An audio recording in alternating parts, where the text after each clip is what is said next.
Venezuela y Corea del Sur, 15.000 kilómetros de distancia que nos separan. Idiomas, costumbres, creencias y estilos de vida muy distintos.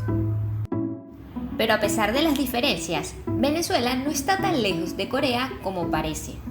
De hecho, gracias a nuestros ancestros, ambos países están mucho más cerca de lo que imaginamos.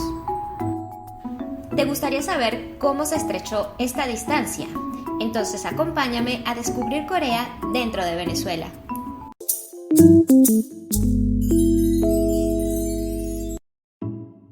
Como cada historia, todo tiene su inicio, y en el caso de Venezuela, todo empezó a causa de un decreto llamado Declaración de los Derechos del Pueblo, allá por el año 1811. Como abeja a la miel, desde esa época se buscaba atraer extranjeros, mano de obra que contribuyera al crecimiento de la reciente nación independizada. Y a cambio, Venezuela ofrecía garantías de sus derechos a todos los extranjeros dentro del territorio. Pero, como dicen por ahí, del dicho al hecho hay un gran trecho, y para hacer realidad esta iniciativa pasó más de un siglo. Por supuesto, durante este periodo sucedieron muchas cosas. Las reformas de algunos decretos, la guerra federal y una serie de restricciones que hacían imposible ampliar la cantidad de extranjeros en el país. No fue sino hasta la Segunda Guerra Mundial que la llegada de las comunidades asiáticas en Venezuela se vuelve una realidad, al menos de manera legal.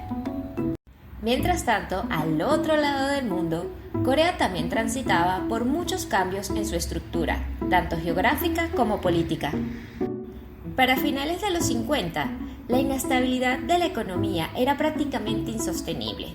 Esto llevó a muchos coreanos a buscar oportunidades fuera de sus fronteras, oportunidades que en los años 60 eran incentivadas por el propio país. Fue así como la población surcoreana empezó a viajar hacia Latinoamérica, entre esos países, Venezuela. Para aquella época, Venezuela estaba como una jovencita en sus 20, en la flor de la juventud, creciendo y disfrutando de los frutos de la industria petrolera. Y los coreanos vieron en el país una oportunidad para prosperar, la primera parada a la meta final, Estados Unidos.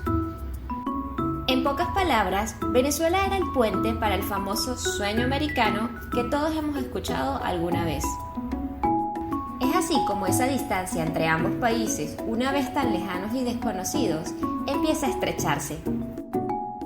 Y bueno, luego de este largo, pero muy resumido contexto, llega el momento de hablar de la primera comunidad oficial de coreanos en Venezuela. Así que empecemos por lo primero, el primer migrante surcoreano oficialmente registrado que llegó al país. Esa persona fue Hwaeneon Sheon. Sheon había estudiado español en la Universidad de Hankuk en Corea. Claramente, el conocer el idioma era una increíble ventaja para su llegada a finales de los años 60. Luego de establecerse, estudió ingeniería petrolera en la Universidad del Zulia y trabajó durante unos largos 25 años en PDVSA. Hago esta mención ya que Sheon es el migrante que marcó un precedente y abrió camino a futuras familias que llegaron posteriormente a Venezuela. Un punto bastante importante a señalar es que Venezuela ya reconocía a Corea del Sur como un estado soberano, y gracias a esto empezaron las relaciones diplomáticas. Y uno de los primeros pasos fue el establecimiento de COTRA en Caracas, que en palabras simples se trata de una agencia responsable de la promoción de inversiones comerciales de Corea. Poco tiempo después se crea la Embajada de Corea del Sur en Caracas, que da el último empujón que necesitaba la población coreana para viajar hasta Venezuela.